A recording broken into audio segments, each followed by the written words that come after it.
Hi there guys, it's Dan here with your weekly update. Just starting here with the pound Aussie.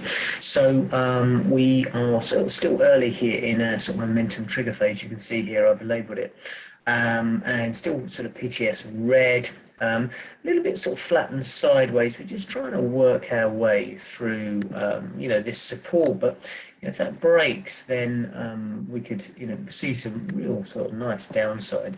We had a bit of a continuation a day or so ago on the sort of daily, kind of broke a bit of a trend line on the daily here, which was nice. New red PTS sells, so still short side on the pound Aussie, looking really nice to the downside. And here on the daily as well, we may well in the next few days get a momentum trigger to combine with the nice sort of PTS sell on our storyteller. So looking really good for more downside. And then just over to the euro dollar here. A bit of a messy chart. So euro dollar, we've had really nice push down early in the week here, and it's just continuation of this really bearish move. If we look sort of on the monthly and the weekly. Quite interestingly here, look what we've done. Looks like we're going to break this low from 2017, which is the previous low really, and we sort of broke it. Obviously, this is still live in this month. We need to sort of close below there, but it really is just looking more bearish price action. I'm still relatively early in the storyteller. There's one thing here that might we might get price dragging up. If this line here was a bit of support, perhaps we now we've broken it, perhaps price just pops up back to it, or even a little bit above, and then we continue. And the reason we're sort of thinking that might happen is if we look here on our sort of daily chart, as we're moving down these nice lower lows and lower highs, really continue nicely on the daily. But we look a little bit about our storyteller. It's not not huge, but it's a bit of divergence, especially from here. Little bits, just making just wondering if there's going to be a little bit of a pullback. I think maybe in the next few days we could get a decent sort of pullback. If we get into this sort of zone here, we could look for the next sort of short, more short side, more downside. It really is more of that to sort of play, and sort of the kind of reverse of that, I suppose, from an Aussie dollar perspective. Sorry, from a dollar perspective. We've got the pound, the dollar yen here, and we are getting some two-wave, three-wave divergence on our storyteller here. We're losing momentum.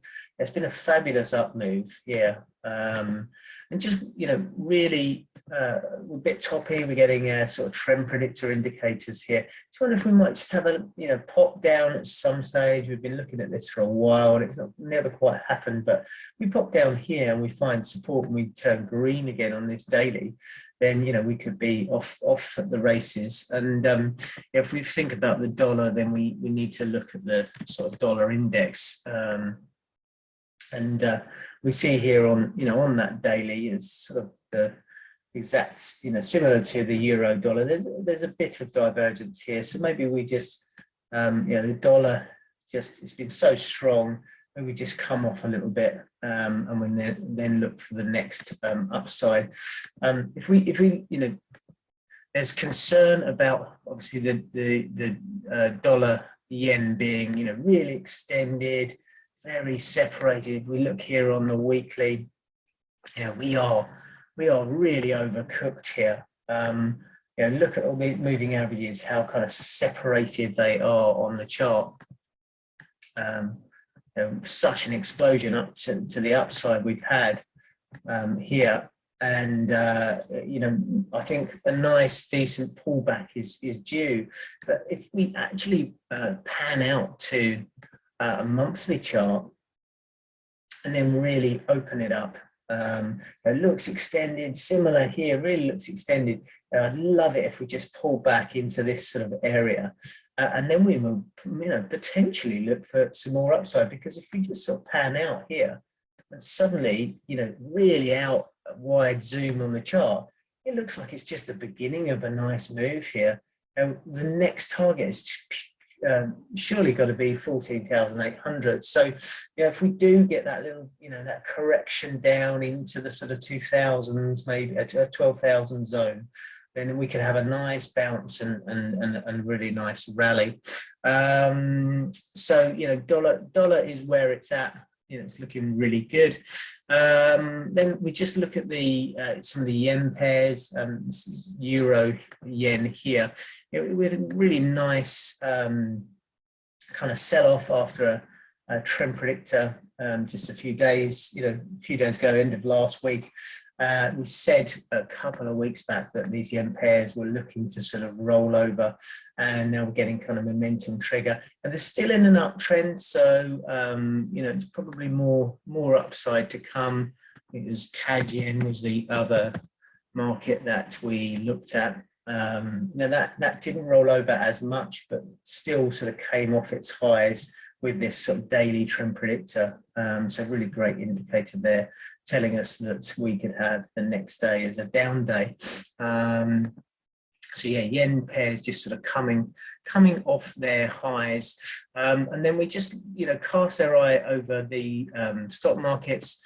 Now, we've had a really bearish move down here, and you know, it's quite mature now. Just wondering if we just due a bit of a rally. You know, we due a green PTS at some stage, getting a little bit, you know, extended, a bit overcooked, especially if we look at intraday timeframes. You know, we're losing a bit of momentum in our storyteller across here, starting to get some green signals. You know, I don't want to go long. I want to wait for, you know, just a bit of a rally to, you know, potentially get short again.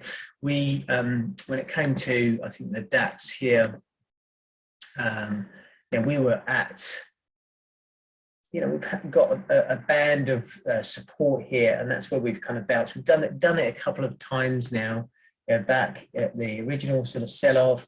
Now we're back at that low, and it's really at support. You know, how do we react here? Do we push through this support? And, you know, we've got early first momentum trigger here. You know, there's definitely more downside, but right now I just want to wait for a bit of a pullback up. You know, maybe we hit the 200 period moving average on the monthly here. You know, a good sort of 400 or 500 pip rally, and then we roll over on the DAX. And it's a similar story, really. With the Dow Jones. Let's just find that. You know, the Dow Jones, here we look at it on the monthly. Just look at that. We look at it on the monthly here. Some of these arrows. You know, we're at a bit of a support zone. We've kind of bounced off the monthly 50 period moving average here, and if we look at the weekly, you know, we're at the support here. We're sort of ping-ponging between the moving averages. So you know, may have a rally over the next few days. If we get back up into these sorts of zones, then I'll be looking for new shorts. The daily, you know, starting to turn green here on the PTS. So maybe we'll have a decent size sort of rally up to maybe 32,000, and then we continue down. And then just the last sort of market here I just want to have a little look at is Bitcoin. It's in an interesting place, Bitcoin. It's been obviously such a harsh sell-off. We look at this on the monthly, you know, it's absolutely capitulated down after this sort of trend predictor. Red short. But now look at where we are. We're right at the previous high, the 2017 high, and it's finding some support there. So perhaps we have a bit of a rally. You know, we're starting to see on the daily, we're seeing a green PTS, you know, buy signal. It's very bearish. So, don't know how long this green is going to last. We are due a pullback. But where that pullback goes, maybe if we can look to the weekly chart, moving averages will have sucked price back up. So, maybe we get back up into here, it could be 24, 25,000, and then we continue down. But the price action is relatively slow. It's not we're not having the big rotations right now because we're just right at that sort of support. So watching Bitcoin maybe for a bit more upside to then continue down. That's the update then, guys. I hope that's helpful, and happy trading.